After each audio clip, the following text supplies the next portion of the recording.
Hey everyone.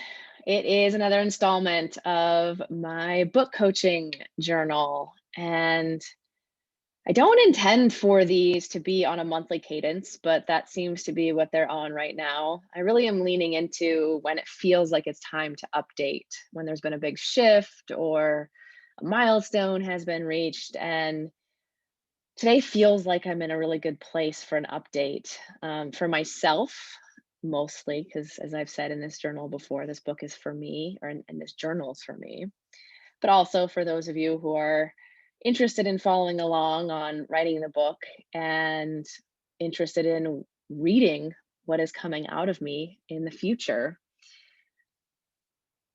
So, the big shift in the last month and a half has really been about who am I writing this book for? And I have been saying for months that this book is for me. I'm writing it for me. It's about me, even though I may not write completely my story, right? It's about me.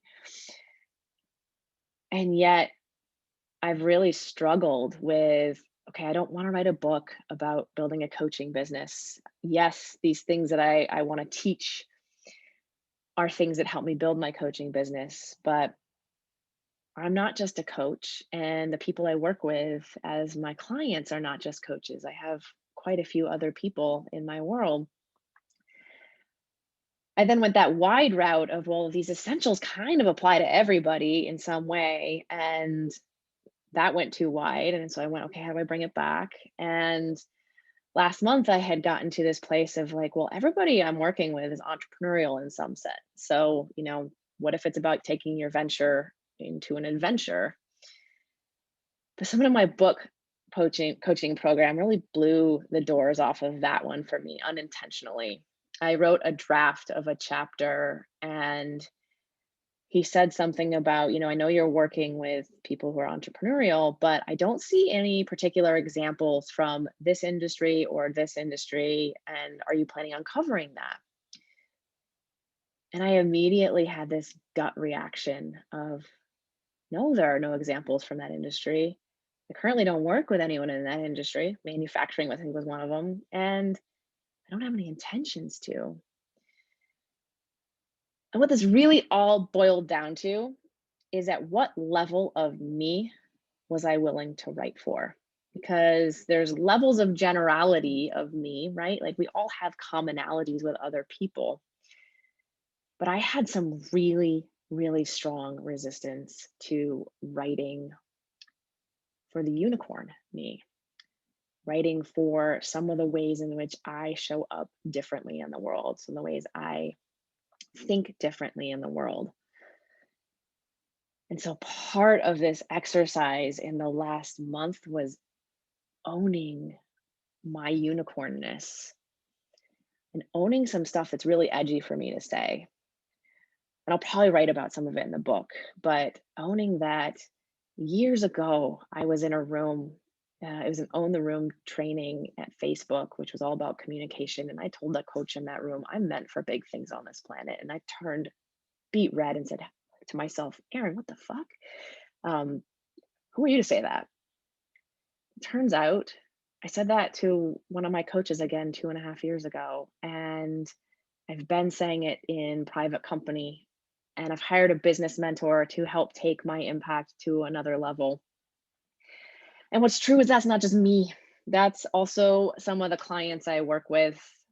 And so, if I'm truly going to write a book for me, I need to own that level of my unicornness. And I need to own that I work with people who are like that too, and that this book is for them. So, I'm here to make a big difference in the world. I don't know how that all looks, but I know I'm a mission driven entrepreneur that just happens to be doing it for the coaching world. I know I'm a transformational leader. I am someone who is transforming individuals, communities, societies, and everybody I'm working with for the most part has some flavor of that going on. They're here to make a big difference. They're transformational leaders. Some of them are already mission driven business owners. So this book's for them. And so what I did in the last couple weeks is I said, okay, if I'm really going to own my unicorniness, what did I need on my journey that was unique? What do my clients need on their journey? Who are they? What are they facing? What are their geniuses? What are their big strengths? Genius and strengths are very similar. What are the dark sides of their strengths? What are their weaknesses? What are their fears? What are their doubts? What are the shifts they need to make, which are now the 10 essentials on their journey? And I asked myself, where on their journey are they when I'm talking to them in this book? And it turns out they're at the beginning. I will later write for people in different stages, but right now the book is about the people who are at the beginning. They're about to set off on an adventure, a hike through this wilderness of being on a mission. And these essentials are helpful. So once I did that, I actually pressure tested whether the 10 essentials was still the book. And this was a little edgy for me because I got real committed, right, to the 10 essentials being the book. But what I did is I pulled out one of my essentials. So, a big thing I teach and remind myself of on a daily basis is this concept called high intentions and low attachment, HYLA for short. And in the book, it's going to be an essential called the HYLA hat. The idea is that you have high intentions towards something and you're unattached to if, when, or how you get there. So with this whole book writing journey, right, I was highly committed to a book, but unattached to what it was about, who it was for, when it got written, if it ever got out. As I narrowed in my focus, I got highly intentional towards the 10 essentials. And so it was time for me to truly unattach for a moment and say, if I'm writing for my unicorn me, is the 10 essentials still the book? So I wrote all this stuff down on a piece of paper about my unicorny people, my shift starters is what I'm calling them, in other places in the world. And then I said, what are the shifts they need to make on their journey? And these are shifts they make at the beginning and can come back to all the time.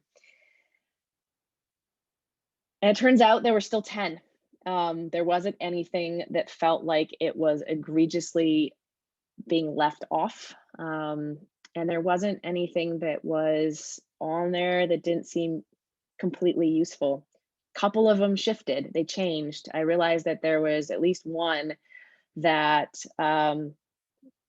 really is more of an intermediate or advancing. It's not an essential when you start out. So I took it off and I can't remember what happened to the other one, but there were two that left and two new ones that were really important that came back in.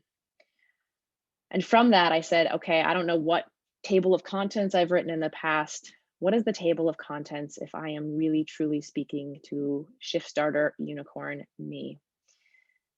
And I wrote on a piece of paper without looking at my old table of contents. And really sweetly enough, it turned out to be a hybrid of, I had two previous versions of tables of contents, and it basically became the hybrid of both of those. And now I look at that table of contents and I am so excited. I know exactly what needs to be said. I know who I'm speaking to, and I'm starting to dive into writing, and I'm finding more freedom in my voice. I'm having more fun. I see even more opportunities to have more fun, and I'm excited for this next stage of the process, which is really now that I've got a lot of these things figured out, and maybe it'll shift as I write more, but now that I have a lot of these things figured out, it's all about now, what are my stories? What are my examples? How do I connect with my reader? And how do I have the time of my life writing the rest of this book? I am so eager to see what it is going to be on the other side, and so excited to share it with all of you. So until next time, it's the 10 essentials from here on out.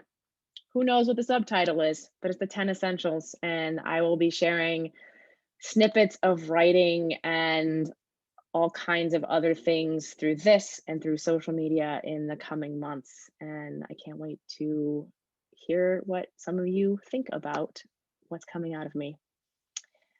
Until next time, take care. And I have high intentions and low attachment to whenever I come back here again, putting that Hyla hat on.